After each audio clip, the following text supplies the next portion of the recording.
मतलब कि एक आरएसएस का आदमी होम मिनिस्टर बन सकता है, लेकिन उसको आरएनएडब्ल्यू में जॉब नहीं मिल सकती। उनको साइन करना होता था कि वो और उनकी फैमिली का कोई भी मेंबर आरएसएस और कम्युनिस्ट से एसोसिएटेड नहीं है। जिस दिन साइंटिस्ट वहां पे बाल कटवाते हैं, इंडियन एजेंट्स उनके बाल उठा के ले आते हैं। डेमोक्रेसी की हत्या हो गई है, इंदिरा गांधी का रेजिग्नेशन चाहिए। अब ये बात सुनते ही जिया उल हक के होश उड़ जाते हैं कि इतनी अंदर की डिटेल्स कैसे पता है इन लोगों को। इंडियन आर्मी को डायरेक्ट कारगिल के मैदान में पता चला कि 2 और नई बटालियन उनके अगेंस्ट में खड़ी है। उसने अपना प्लेन कैबिनेट मिनिस्टर, जो कि अपनी गर्लफ्रेंड के साथ आए थे, उनको घूमने के लिए दे दिया। ऐसी फोटो आती है जिससे हर कोई हैरान हो जाता है। उस फोटोग्राफ को देख के ये पता चलता है कि पाकिस्तान के एक एयरबेस पे, और फिर जब ये सारी चीजें बहुत ज्यादा बढ़ जाती हैं और हाथ से निकलने लगती हैं, तो इंदिरा गांधी जी इमरजेंसी लगा देती हैं। देखिए, कहावत है नॉलेज इज पावर, लेकिन ये कहावत सबसे ज्यादा फिट होती है इंटेलिजेंस एजेंसीज के ऊपर, जो सिर्फ अपनी नॉलेज और इनपुट के दम पे लाखों लोगों की जान बचाते हैं। अपने देश के लिए एक दुश्मन देश में जाके अपनी जान दांव पे लगा देते हैं, और वो भी बिना कोई क्रेडिट लिए। ये कोई छोटी मोटी बात नहीं है। आरएनएडब्ल्यू के बारे में हमने मूवीज तो बहुत देखी है, लेकिन आरएनएडब्ल्यू ऑपरेट कैसे करती है, ऑपरेशन के लिए रेडी कैसे किया जाता है, पॉलिटिकल इंटरफेरेंस कितनी होती है और उससे नुकसान क्या क्या झेलना पड़ता है इनके ऑफिसर्स को, रिस्क कितना होता है, ये सारी चीजें आपको इस वीडियो में पता चलेंगी। आप कहोगे कि ये तो सारी सीक्रेट इंफॉर्मेशन है, मैं इस पे कैसे वीडियो बना रहा हूं? तो देखिए, इस वीडियो में मैंने सिर्फ वही चीज ऐड की है जो हमारे फॉर्मर आरएनएडब्ल्यू के जो ऑफिसर्स थे, जिन्होंने रिटायरमेंट के बाद बताई है। और सिर्फ किसी एक ऑफिसर की बात या बुक या आर्टिकल पढ़ के मैं ये वीडियो नहीं बना रहा हूं। मैंने मल्टीपल बुक्स, रिसर्च पेपर और आर्टिकल पढ़े हैं, और जो इन्फॉर्मेशन मल्टीपल फॉर्मर ऑफिसर्स जो थे उनमें कॉमन थी, सिर्फ वही इस वीडियो में ऐड की है, जिनके लिंक आपको डिस्क्रिप्शन में मिल जाएंगे। एंड आई एम श्योर ये चीजें जब आपको पता चलेंगी तो आप सरप्राइज होंगे। आगे बढ़ने से पहले मैं बात करना चाहूंगा एक ऐसे प्लेटफॉर्म की जिससे हर छोटे बड़े बिजनेस को फायदा होगा। देखिए, चाहे आपका बिजनेस कोई भी हो, उसमें इनवॉइसेस बनाना, बिलिंग सही से करना, पेमेंट्स रिकॉर्ड रखना टाइम कंज्यूमिंग है, और ये इनवॉइसेस बनाने का ओल्ड फैशन तरीका अब आउटडेटेड हो चुका है। इसे डिजिटल और प्रोफेशनल बनाना चाहिए, जिससे कस्टमर का हम पे ट्रस्ट भी बढ़ता है। लेकिन कैसे? तो यहां आपकी मदद करेगा Odoo, जो एक अल्टीमेट प्लेटफॉर्म है आपके बिजनेस को मैनेज करने के लिए, जैसे कि CRM, point of sales, website creation, sales, even billing और बिल्स एंड इनवॉइसेस मैनेज करने के लिए भी Odoo के पास एक इनवॉइसिंग ऐप है, जिसमें कुछ इस तरीके से अपने बिजनेस की डिटेल्स डाल के डिजाइन फाइनल करना है। फिर इनवॉइस क्रिएट करेंगे, जिसमें डिटेल्स डालेंगे जैसे क्वांटिटी, टैक्सेस, रेट एक्सेट्रा। फिर डालेंगे बैंक डिटेल्स, और इसके बाद कुछ क्लिक्स में आप इनवॉइस और बिलिंग करने के लिए रेडी हो। इनवॉइस को यहीं से कस्टमर को डायरेक्टली सेंड कर सकते हैं, और डैशबोर्ड से सब इनवॉइसेस के प्रोग्रेस का ओवरव्यू ले सकते हैं। इसके अलावा भी Odoo में और भी एप्स हैं, जिसमें पहला ऐप हमेशा के लिए फ्री है with unlimited customer support and hosting, और बाकी एप्स के लिए भी आप ईयरली और मंथली प्लान्स ले सकते हो,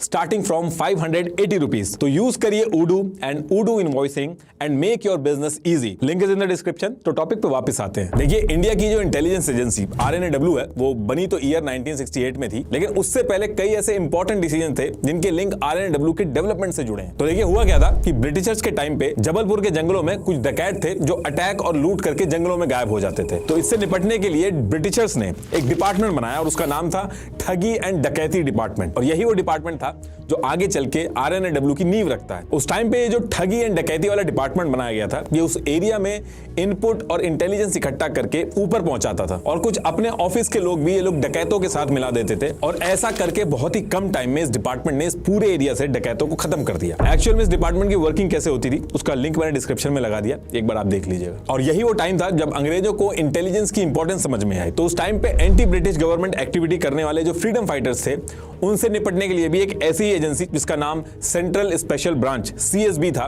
उसको बनाया गया। और ये जो ठगी डिपार्टमेंट की ऑफिसर्स और मैन पावर थी, उसको इसी सेंट्रल स्पेशल ब्रांच CSB में ट्रांसफर कर दिया गया। और फिर आगे चल के इसमें क्राइम से रिलेटेड केसेस भी ऐड कर दिए गए, और ईयर 1904 में इसका नाम central criminal intelligence department CCID हो गया था। और फिर इसके 2 साल बाद ही इसका नाम IB इंटेलिजेंस ब्यूरो कर दिया गया था। और इसी के साथ साथ जब इनको इंटेलिजेंस में बहुत ज्यादा सक्सेस मिल रही थी, तो इन्होंने अलग से एक मिलिट्री इंटेलिजेंस का भी डिपार्टमेंट बनाया था। अब इसके बाद देश आजाद होता है, और अंग्रेज जब इंडिया से जाते हैं, तो बाकी डिपार्टमेंट की तरह IB डिपार्टमेंट जो था, उसका भी ट्रांसफर किया जाता है। लेकिन IB के केस में अंग्रेजों ने सारे इन्फॉर्मर्स और एजेंट्स की जो डिटेल्स थी और जो सीक्रेट डॉक्यूमेंट्स थे, कुछ को डिस्ट्रॉय कर दिया और कुछ को साथ में ले गए। और IB जो था उसको इंडिया को दे दिया, और MI जो था वो पाकिस्तान को दे दिया। अब अंग्रेजों के जाने के बाद IB जो थी, उसमें ट्रेंड स्टाफ जो था उसकी शॉर्टेज हो जाती है। लेकिन संजीवी पिल्लाई जो थे, वो पहले हेड बने थे IB के, तो उन्होंने ब्रिटिश इंटेलिजेंस एजेंसी MI5 के मॉडल पे जैसे तैसे करके IB को चलाया। और अंग्रेजों अंग्रेजों के टाइम पे आईबी जो थी वो कंट्री की बाउंड्री के अंदर की चीजों पे काम करती थी, लेकिन ईयर 1951 में हिम्मत सिंह कमेटी रिकमेंडेशन पे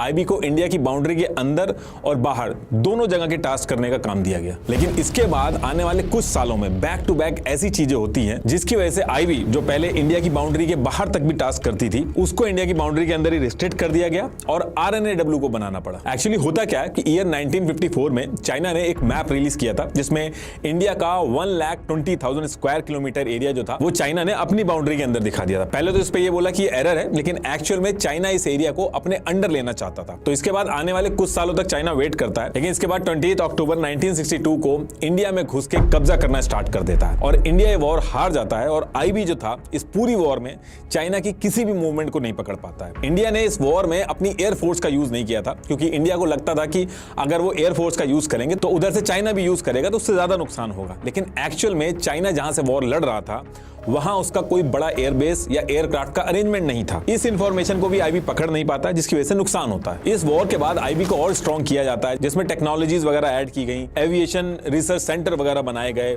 सारा फोकस चाइना के बॉर्डर पे रखा गया। लेकिन इसके बाद ईयर आता है 1965 और ये ईयर आते आते दोबारा से आईबी फेल हो जाती है। इस साल पाकिस्तान इंडिया पे अटैक कर देता है।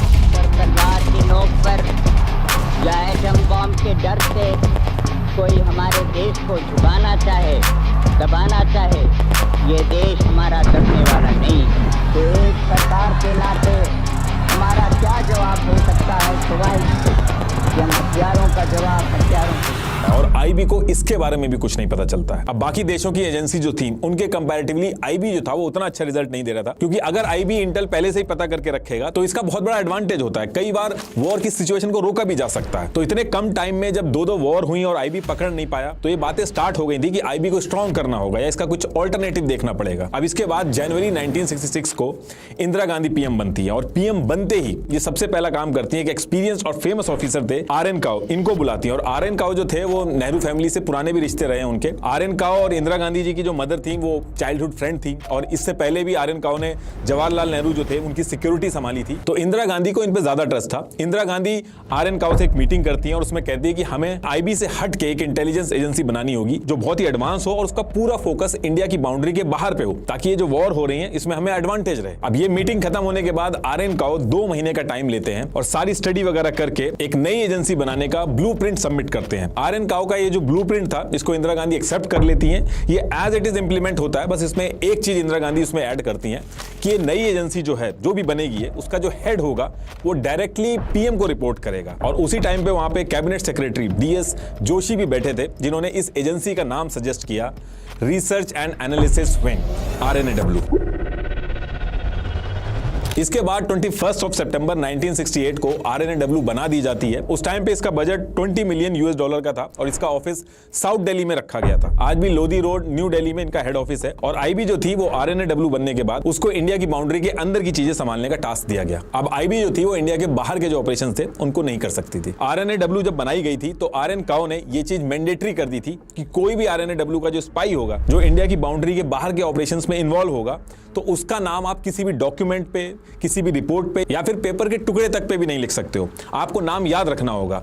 किसी भी डिपार्टमेंट के बाहर कोई ऑफिसर के नेम प्लेट नहीं होते थे और आरएनएडब्ल्यू में कोई डेजिग्नेशन नहीं होती थी। जो सीनियर ऑफिसर्स होते थे उनको सेक्रेटरी बोला जाता था और जो जूनियर ऑफिसर्स होते थे उनको अंडर सेक्रेटरी बोला जाता था। बस यही 2 डेजिग्नेशन होती थी। अब ये सब सेटअप करने के बाद आरएनएडब्ल्यू का जो नेक्स्ट टास्क था वो अपने स्पाइस को ट्रेन करके इंडिया के बॉर्डर के बाहर प्लांट करना ताकि इंफॉर्मेशन आ सके। और ये जो टास्क था ये फॉरेन सेक्रेटरी टीएन कॉल को दिया गया था। इन्होंने क्या किया, इंडिया के बाहर जो एम्बेसीज थी वहां पे फेक जॉब रिक्वायरमेंट क्रिएट की और फिर इन जॉब्स को भरने के बहाने आरएनएडब्ल्यू के जो स्पाइस थे उनकी आइडेंटिटी चेंज करके उनको अलग अलग देशों में भेजा गया। आरएनएडब्ल्यू के जितने भी एजेंट्स थे ये दूसरे देशों में जाके वायरलेस और वायर्ड कम्युनिकेशन के थ्रू इंफॉर्मेशन को ट्रेस करके मॉर्स कोड के थ्रू इंडिया में इंफॉर्मेशन पहुंचाते थे। ये कोड ऐसे दिखते थे। ये जितने भी स्पाइस थे इनको बाहर सेटअप करने के बाद आरएनएडब्ल्यू ने इंडिया के बॉर्डर पे मॉनिटरिंग स्टेशंस लगाए और SIGINT सिग्नल इंटेलिजेंस के थ्रू बॉर्डर से ही कम्युनिकेशन ट्रेस करना स्टार्ट किया, जो भी उनकी रेंज में आता था। अब जब ये RNAW की एक्टिविटी स्टार्ट हुई तो उसके कुछ ही महीनों में IB और मिनिस्ट्री ऑफ एक्सटर्नल अफेयर जो थी, इनकी इंपॉर्टेंस कम हुई और सारा फोकस जो था वो RNAW पे ज्यादा जा रहा था, उनकी इंपॉर्टेंस बढ़ रही थी। इनफैक्ट IB के जो डायरेक्टर थे SP वर्मा और MML हुजा जो थे, वो तो RNAW के बनने के टाइम पे ही क्वेश्चन कर दिया था कि ये सही नहीं है, और इस इंटरनल कॉन्फ्लिक्ट की वजह से RNAW की वर्किंग में बहुत दिक्कत आने लगी। IB के जो MML हुजा थे, उन्होंने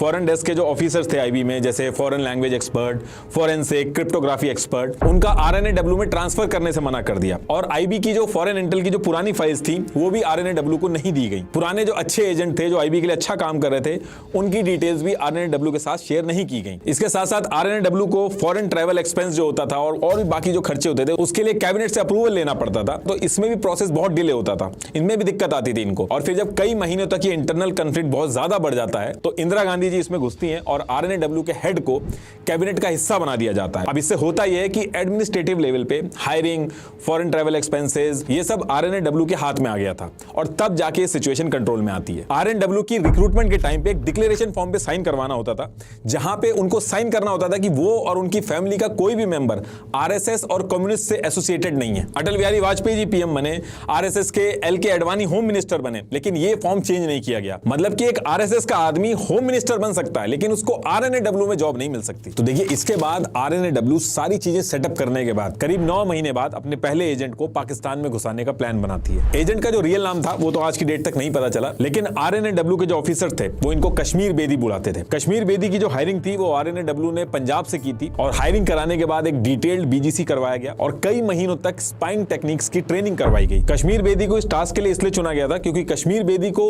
इस्लामिक ट्रेडिशन और पंजाबी और उर्दू जो लैंग्वेज थी वो पहले से ही आती थी, और ये सारी चीजें की इसलिए जा रही थी क्योंकि उस पर्टिकुलर टाइम पे KN राव जो थे वो पड़ोसी देश जो थे वहां की इंफॉर्मेशन ट्रेस करने के लिए इंडिया और पाकिस्तान के बॉर्डर पे एयरक्राफ्ट पे कैमरा लगा के जो पाकिस्तान की साइड वाला एरिया था उसकी फोटोग्राफ्स निकालते थे, और फिर ये फोटोग्राफ जो होती थी वो फोटो इंटरसेप्शन डिपार्टमेंट में जाती थी, और फिर उस इमेज के बेसिस पे इंफॉर्मेशन कलेक्ट की जाती थी कि पाकिस्तान वाले एरिया में क्या क्या चीजें चल रही हैं। लेकिन ये जो पूरी चीज चल रही थी, इसमें दिक्कत ये थी कि जो कैमरे थे उनकी जो रेंज थी वो खाली 70 किलोमीटर तक की थी, और जो फोटोग्राफ्स भी आती थी वो उतनी क्लियर नहीं आती थी, जिसको समझने में बहुत दिक्कत आती थी। तो इस चीज से निपटने के लिए ये डिसाइड हुआ कि अगर हमारा कोई एजेंट उस एरिया में चले जाए और टाइम टू टाइम अगर फोटोग्राफ्स देता रहेगा तो उससे हमें और क्लैरिटी आएगी कि पाकिस्तान वाले एरिया में क्या चल रहा है। और इसी टास्क को कंप्लीट करने के लिए जो कश्मीर बेदी थे उनको सेलेक्ट किया गया था। अब इसके बाद कश्मीर बेदी का नाम बदल के मोहम्मद इब्राहिम कर दिया जाता है, और फिर इनको 2 पाकिस्तानी सिटीजन्स की मदद के थ्रू इनको बॉर्डर क्रॉस कराया जाता है। ये जो पूरा ऑपरेशन था इसको RN काउ दिल्ली से चला रहे थे, और जब कश्मीर बेदी पाकिस्तान पहुंच जाते हैं तो प्लान के हिसाब से वो वहां की सारी इंफॉर्मेशन रेडियो सिग्नल के थ्रू अमृतसर में एक घर था वहां भेजते थे, और फिर वहां से एक आदमी एक सिक्योर टेलीफोन लाइन के थ्रू ये इंफॉर्मेशन दिल्ली में एक घर था वहां भेजता था।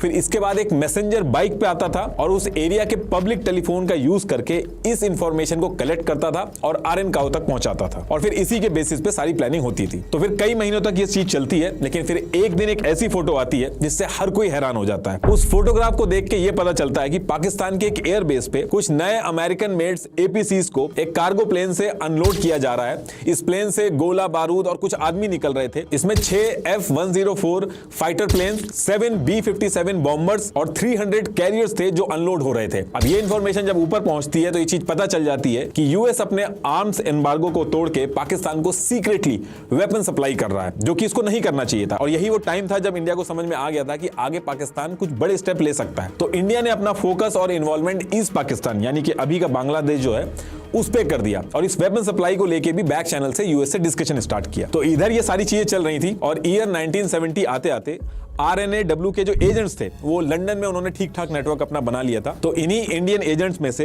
एक एजेंट ऐसा था जो पाकिस्तान के डिप्लोमेट्स थे उनको फॉलो करता था, उनकी इंफॉर्मेशन गैदर करता था कि पाकिस्तान के अंदर जो इलेक्शन होने वाले हैं उससे पहले पाकिस्तान अपने ईस्ट पाकिस्तान के अंदर कुछ मिलिट्री एक्शन प्लान करने वाला है।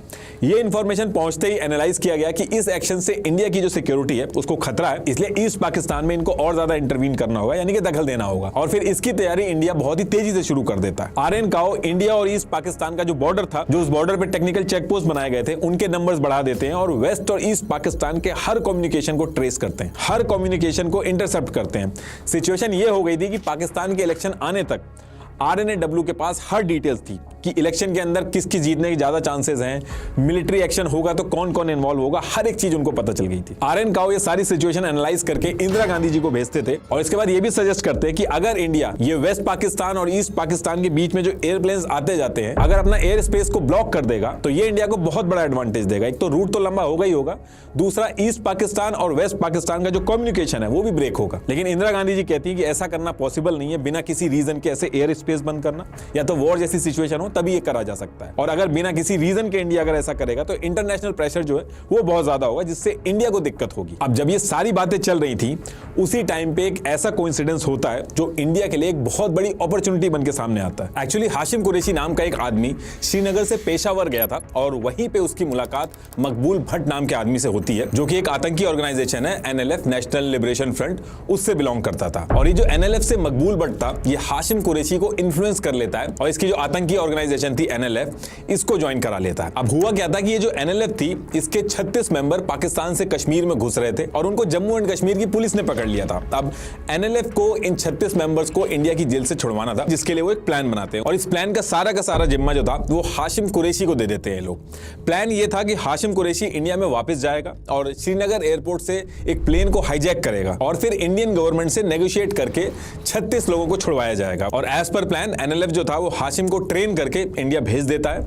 अब जैसे ही हाशिम कुरैशी इंडिया में घुसता है इसको भी एजेंसीज पकड़ लेती हैं और ये खबर आरएन काओ के पास पहुंचती है। और जब हाशिम का इंटेरोगेशन होता है तो उसमें ये जो प्लेन को हाईजैक करके अपने 36 बंदे छुड़ाने का जो प्लान था ये प्लान आरएनएडब्ल्यू को पता चल जाता है। अब आरएन काओ जो थे इसको एक अपॉर्चुनिटी की तरह देखते हैं, वो हाशिम कुरैशी को कन्विंस कर लेते हैं और एक डबल एजेंट बना देते हैं और यहां से हाशिम कुरैशी जो था वो इंडिया के लिए काम करने लगता है। अब आरएन काओ का जो प्लान था उसमें हाशिम कुरैशी को कहा जाता है कि तुम इंडियन प्लेन को जैसे हाईजैक कर रहे थे उसको वैसे ही हाईजैक करना है आपको, ये प्लेन हाईजैक करके पाकिस्तान के लाहौर में ले जाना है और प्लेन के अंदर आरएनएडब्ल्यू के एजेंट्स होंगे और इस प्लेन को पाकिस्तान में उतारने के बाद 36 लोगों को जेल से छुड़वाने की डिमांड करनी है और उसके साथ साथ एक चीज और करनी है, जुल्फिकार अली भुट्टो से मिलने की भी डिमांड रखनी है। और Hashim Qureshi as per plan 38 जनवरी 1971 को इंडिया से प्लेन हाईजैक करके लाहौर में प्लेन उतार देता है और फिर इसके बाद हाशिम की डिमांड के हिसाब से 1 Feb 1971 को जुल्फिकार अली भुट्टो इससे मिलने आते हैं और जैसे ये मिलते हैं ये सारी फोटोज जो थी वो मीडिया में वायरल हो जाती हैं।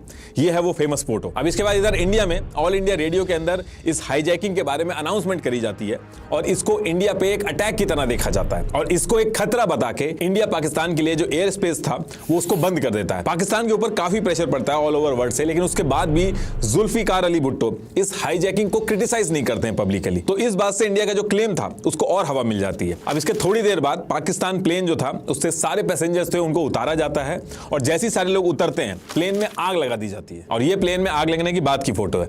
और जितने भी एयरप्लेन में पैसेंजर थे जिसमें आरएनएडब्ल्यू के एजेंट भी थे इनको पाकिस्तान को अमृतसर के रास्ते इंडिया पहुंचाना पड़ता है। और क्योंकि हाशिम कुरैशी मिला था आरएनएडब्ल्यू से तो जो 36 आतंकवादी थे उनको भी नहीं छोड़ना पड़ता है और एयर स्पेस जो था पाकिस्तान के लिए वो भी बंद कर दिया जाता है।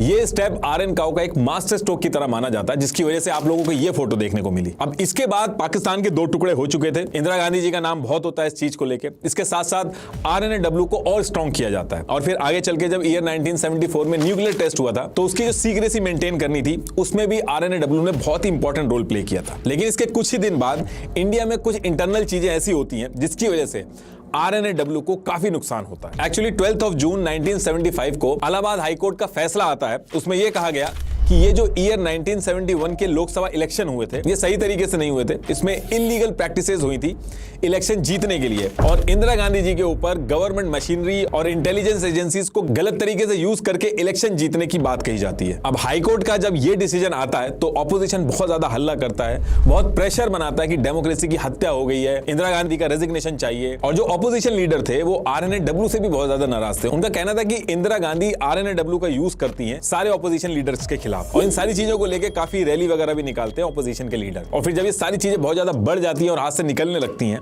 तो इंदिरा गांधी जी इमरजेंसी लगा देती हैं। इंदिरा गांधी की सरकार ने भारत में आपातकाल की घोषणा की थी। भाइयों और बहनों, राष्ट्रपति जी ने आपातकाल की घोषणा की है। इससे आतंकित होने का कोई कारण नहीं है। आप सभी गहरे और व्यापक षड्यंत्र से अवगत होंगे जो उस समय से रचा जा रहा है जब से मैंने भारत। ये जो इमरजेंसी थी ये ईयर 1977 तक लगी रहती है और फिर इमरजेंसी खत्म होने के बाद मार्च 1977 में मोरारजी देसाई पीएम बनते हैं। पीएम बनते ही ये एक कमेटी बना के सबसे पहले आरएनएडब्ल्यू के ऊपर इंक्वायरी बैठाते हैं। ये जो कमेटी बनाई गई थी इसको महाराष्ट्र कैडर के IPS officer SP Singh head कर रहे थे। इसमें आरएनएडब्ल्यू को क्लीन चिट तो मिल जाती है लेकिन कुछ चीजें ऐसी सामने आती हैं जिससे लीडर्स खुश नहीं थे। इनफैक्ट आरएनएडब्ल्यू के ऊपर गुस्सा हो जाते हैं वो लोग। इसमें ये चीजें निकल के आई कि आरएनएडब्ल्यू ने एक स्पेशल डेस्क बनाई थी फ्रंट ऑर्गेनाइजेशन नाम से। इसका काम था ऑपोजिशन लीडर जो थे इंडिया के अंदर वो आउटसाइड इंडिया क्या एक्टिविटी करते हैं उस पर नजर रखना और इसमें ये पोस्टल एड्रेस, टेलीफोन मॉनिटरिंग, ये सारी चीजें करते थे ऑपोजिशन लीडर्स की। और इस बात को फॉर्मर आरएनएडब्ल्यू काउंटर टेररिज्म डिवीजन के हेड बी रमन ने भी अपनी बुक में बताया। इन्होंने कहा कि उनको लैला फर्नांडिस जो कि जॉर्ज फर्नांडिस की वाइफ थी उनके ठिकाने के बारे में पता लगाने को कहा गया था। तो ये जो कमेटी की रिपोर्ट आई थी इसके बाद मोरारजी देसाई का माइंडसेट बन चुका था कि आरएनएडब्ल्यू इंदिरा गांधी जी के हिसाब से ही चलती थी और ये जो परसेप्शन बना था इस परसेप्शन का नुकसान आरएन काओ को हुआ जिसकी वजह से उन्होंने अर्ली रिटायरमेंट ले ली। कई ऐसी चीजें हुई थी जो आरएन काओ को पसंद नहीं आई थी। जैसे एक बार साउथ ब्लॉक की मीटिंग चल रही थी उसमें जैसे ही आरएन काओ घुसते थे उनको कुछ लोगों ने मर्डर नाम से बोलना शुरू कर दिया था जिसको लेके आरएन काओ काफी गुस्सा हो गए थे और आरएन काओ का जो सर्विस का टाइम बचा था उसमें उनको जबरदस्ती लीव पे भेजा जाने लगा था। अब इधर आरएन काओ के हेड के साथ ये सारी चीजें हो रही थी और at the same time Pakistan nuclear test करने की तैयारी कर रहा था जिसके ऊपर आरएनएडब्ल्यू का जो नेटवर्क था वो ऑलरेडी काम कर रहा था। लेकिन इंडिया के अंदर आरएन काओ का जो ह्यूमिलिएशन चल रहा था उसके चक्कर में आरएन काओ ने अर्ली रिटायरमेंट ले लिया। अब एक तरफ आरएनएडब्ल्यू के हेड रिटायरमेंट ले रहे हैं, दूसरी तरफ पाकिस्तान में बैठे आरएनएडब्ल्यू के जो एजेंट्स हैं वहां से इंटेल आ रहा है कि पाकिस्तान न्यूक्लियर पे काम कर रहा है, उसको रोका जा सकता है। और वहीं दूसरी तरफ पीएम जो है वो उल्टा आरएनएडब्ल्यू की स्ट्रेंथ को कम कर रहे थे। उन्होंने आरएनएडब्ल्यू के कई वर्टिकल्स हटा दिए थे और आरएनएडब्ल्यू के इंडिया के बाहर के जो ऑपरेशन स्टार्ट होने वाले थे उन सबको रोक दिया था। हालत ये हो गई थी कि आरएनएडब्ल्यू के जो एम्प्लॉइज थे जिनको निकाल दिया गया था वो गुस्से में आके मीडिया को जाके इंटरव्यू देने लगे थे गवर्नमेंट के खिलाफ और आरएनएडब्ल्यू की जो बातें थी वो पब्लिकली रिवील होना शुरू हुई थी। इसी इंसिडेंट की वजह से आगे चल के intelligence organisation restriction of right act 1985 पास किया गया था। इसमें यह था कि कोई भी आरएनएडब्ल्यू का एम्प्लॉय जो है अगर वो मीडिया में जाएगा तो ये क्रिमिनल ऑफेंस की तरह काउंट होगा। तो कहने का मतलब यह है कि नई गवर्नमेंट बनते ही आरएनएडब्ल्यू को बहुत ज्यादा नुकसान हुआ था और एट द सेम टाइम आरएनएडब्ल्यू के न्यू हेड और पाकिस्तान में बैठे आरएनएडब्ल्यू के एजेंट्स पाकिस्तान की एक्टिविटीज को ट्रेस कर रहे थे। अब एक दिन क्या होता है कि आरएनएडब्ल्यू के एजेंट नोटिस करते हैं कि पाकिस्तान के बड़े बड़े साइंटिस्ट रावलपिंडी के पास एक एरिया है जहां पे खान रिसर्च लेबोरेटरी थी, वहां डेली जाते थे और शाम को सेम टाइम पे वापस निकलते थे। इसके साथ साथ उन्होंने कुछ मिलिट्री हेड थे उनको भी वहां जाते हुए देखा। तो जो वहां पे इंडियन एजेंट्स थे उनको शक हुआ कि शायद कुछ इंपॉर्टेंट चल रहा है इस लेबोरेटरी में। अब ये सारी डिटेल्स आरएनएडब्ल्यू के हेडक्वार्टर में पहुंचती है तो उनको डाउट होता है कि पाकिस्तान कहीं न्यूक्लियर टेस्ट की तैयारी कर रहा है। अब उस टाइम पे इस चीज को कंफर्म करने के लिए किसी एजेंट को उस लैब के अंदर प्लांट करने का टाइम नहीं था। तो पाकिस्तान में जो इंडियन एजेंट्स थे उनको इंस्ट्रक्शन दिया जाता है कि कैसे भी करके जो साइंटिस्ट हैं इनकी एक्टिविटी ट्रैक करने का ट्राई करो, उनकी कोई भी ऐसी चीज निकालने की कोशिश करो जिससे कंफर्म करा जा सके कि इस लैब के अंदर न्यूक्लियर से रिलेटेड काम चल रहा है। अब इसके बाद इंडियन एजेंट्स जो थे वो इन साइंटिस्ट को रेगुलरली फॉलो करना स्टार्ट करते हैं। तो ये जो साइंटिस्ट थे ये एक बार्बर शॉप थी वहां पे बाल कटवाने जाते थे। तो ये एजेंट उसी बार्बर शॉप में जाके अपने रिलेशन बनाना स्टार्ट करते हैं और जिस दिन साइंटिस्ट वहां पे बाल कटवाते हैं इंडियन एजेंट्स उनके बाल उठा के ले आते हैं और फिर इंडिया भेज देते हैं। अब इंडिया के अंदर जब ये बाल पहुंचते हैं तो इनके बालों की टेस्टिंग होती है तो उसमें न्यूट्रिनो रेडिएशन बहुत ज्यादा मिलती है जिससे कंफर्म हो जाता है कि खान रिसर्च लेबोरेटरी के अंदर न्यूक्लियर टेस्ट का काम चल रहा है। इसके साथ साथ इंडियन एजेंट्स को एक और सक्सेस मिलती है। सेम वीक में इनको लैब में काम करने वाला पाकिस्तान का एक एजेंट मिल जाता है जो $10,000 में पाकिस्तान का ये जो न्यूक्लियर टेस्ट था इसके ब्लूप्रिंट की कॉपी देने को रेडी हो जाता है। अब लेकिन ये जो $10,000 थे एजेंसी अपनी तरफ से नहीं दे सकता था, इसके लिए अप्रूवल चाहिए था पीएम से। अब पीएम के पास जब ये बात पहुंचती है तो पीएम इसके लिए मना कर देते हैं कि ये पाकिस्तान का इंटरनल मैटर है और अगर हम इसमें इंटरफेयर करेंगे तो इसमें इंडिया का नाम उछलेगा। आरएनएडब्ल्यू जो थी वो उस टाइम पे इजराइल की मोसाद के साथ मिलकर काम करती थी। दोनों एजेंसीज जो थी वो अपने इंटेल जो थी वो शेयर करती, तो इजराइल को भी इसके बारे में पता चल जाता और इजराइल के लिए भी एक खतरा था। तो इजराइल इस खान रिसर्च लेबोरेटरी पे अटैक करने का प्लान बनाता है, लेकिन इजराइल से पाकिस्तान की दूरी बहुत ज्यादा थी तो इसके लिए वो इंडिया को रीच आउट करता है कि इजराइल से ये लोकेशन दूर है, रीफ्यूलिंग की जरूरत पड़ेगी।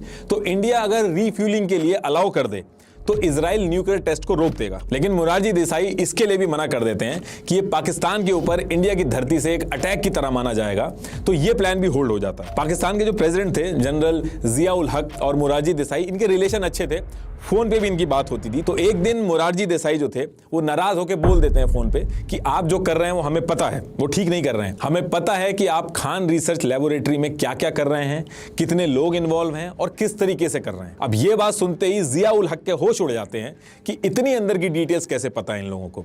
इसका मतलब है कि कोई अंदर है जो मिला हुआ है। और इसी इंसिडेंट के बाद पाकिस्तान के अंदर तुरंत जितने इंडिया के एजेंट्स थे उनको ढूंढने का काम स्टार्ट हो जाता है। और पाकिस्तान के इस पूरे सर्च ऑपरेशन में RNAW के सबसे ज्यादा एजेंट्स जो थे वो शहीद हुए थे। RNAW ये न्यूक्लियर प्रोग्राम को रोक तो नहीं पाता है पॉलिटिकल रिस्ट्रिक्शंस की वजह से, लेकिन इन सब चीजों की वजह से पाकिस्तान का जो न्यूक्लियर प्रोग्राम था वो डिले हो गया था, क्योंकि पाकिस्तान ने इस पूरे डेवलपमेंट के सिस्टम को ही चेंज कर दिया था। और फिर आगे चल के इंडिया और पाकिस्तान में पीसफुल रिलेशन मेंटेन करने के लिए मोरारजी देसाई को निशान पाकिस्तान, जो कि वहां का हाईएस्ट सिविलियन अवार्ड है, वो दिया जाता है।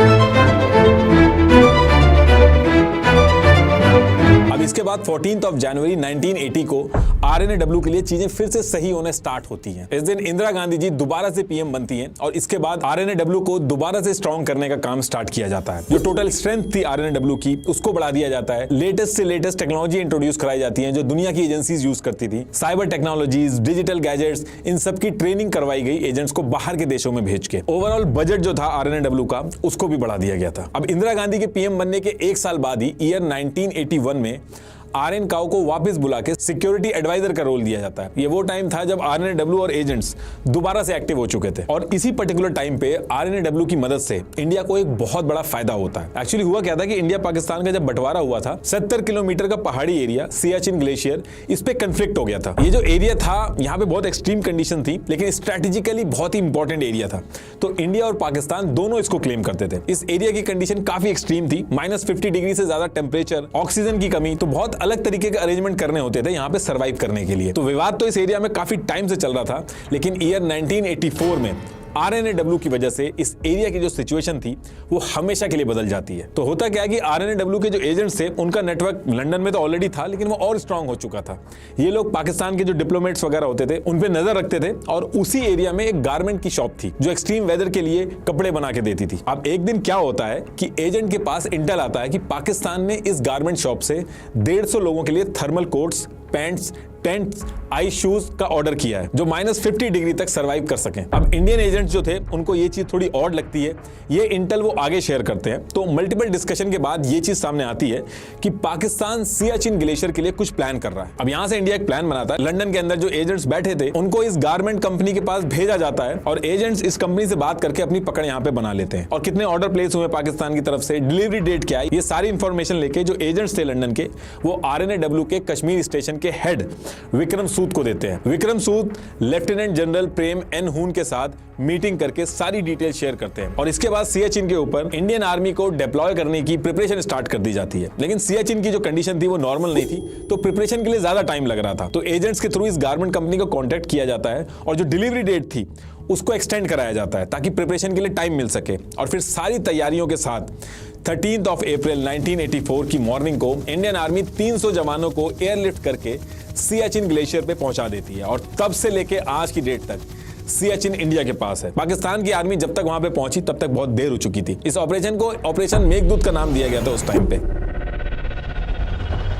और इसके लिए RNAW को आज की डेट तक अप्रिशिएट किया जाता है। इसके बाद भी RNAW का जो फोकस था वो कश्मीर के इलाकों में बहुत ज्यादा हो गया था। RNAW जो था वो ARC एविएशन रिसर्च सेंटर के थ्रू पाकिस्तान की activity time to time trace करता रहता था। लेकिन इस पूरे प्रोसेस में हमारी एजेंसी से कुछ गलतियां हो जाती हैं जिसकी वजह से कारगिल में हमें बहुत बड़ा डिसएडवांटेज होता है। एक्चुअली सितंबर 1998 में RNAW के एजेंट्स जो ब्रसल में थे उनको वहां पे एक इनपुट मिलता है कि ब्रसल में एक बड़ी कंपनी से पाकिस्तान ने 50,000 बूट खरीदे हैं। लेकिन इस इनपुट को जब आगे भेजा गया तो इसको इतना इंपॉर्टेंट नहीं समझा गया। ये बूट्स एक्चुअल में कारगिल की लड़ाई के लिए खरीदे गए थे। फिर इसके बाद सेम मंथ सितंबर 1998 में पाकिस्तान ने कारगिल के अपोजिट एरिया में अचानक से आर्टिलरी और मोटर रेजिमेंट जो थी वो बढ़ा दी थी।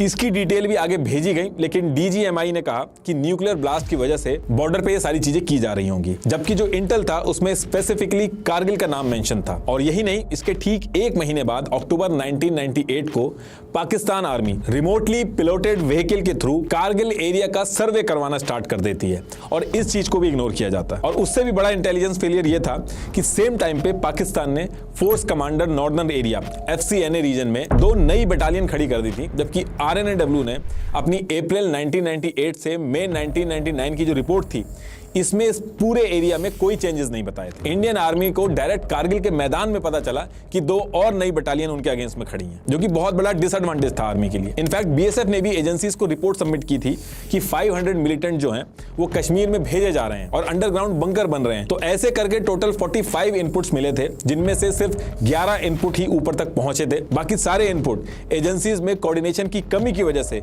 कोई मीनिंगफुल इंफॉर्मेशन नहीं बना पाए। ऊपर से इस क्रूशियल टाइम में ARC एविएशन रिसर्च सेंटर, जिनको इस पूरे एरिया की मॉनिटरिंग करनी थी, उसने अपना प्लेन कैबिनेट मिनिस्टर जो कि अपनी गर्लफ्रेंड के साथ आए थे उनको घूमने के लिए दे दिया। ये जितने भी इनपुट मिले इनको सही टाइम पे पकड़ा नहीं जा सका, जिसकी वजह से कारगिल वॉर में इंडिया का बहुत नुकसान होता है और इंडिया के बहुत सारे सोल्जर्स शहीद होते हैं। हालांकि इस पूरी लड़ाई के दौरान RNAW ने बहुत मदद की टेक्नोलॉजी को इंप्लीमेंट करके। इनफैक्ट RNAW ने पाकिस्तान आर्मी चीफ परवेज मुशर्रफ की पूरी फोन कॉन्वर्सेशन ही रिकॉर्ड कर ली थी। लेकिन बाकी जो इंटेल थे वो अगर पहले से पता होते तो इतना नुकसान नहीं होता इंडिया का। इसीलिए जैसे ही कारगिल वॉर खत्म होती है 3 दिन के अंदर ही 29 जुलाई 1999 को intelligence, internal security, border control, defence management सबकी इंक्वायरी के लिए कारगिल रिव्यू कमेटी बनाई जाती है और 15 दिसंबर 1999 को यह कमेटी अपनी रिपोर्ट सबमिट करती है, जिसमें कहां पे लूप होल थे, कहां किस एजेंसी से गलती हुई, ये सारी चीजें मेंशन की गई। और उस दिन के बाद से इंडिया की नेशनल सिक्योरिटी का पूरा स्ट्रक्चर चेंज किया गया। रिपोर्टिंग जिसकी जैसी थी वैसी ही रखी गई, जैसे RNAW की डायरेक्ट रिपोर्टिंग जो थी वो PM को रहती थी, तो सब कुछ वैसे ही रखा गया,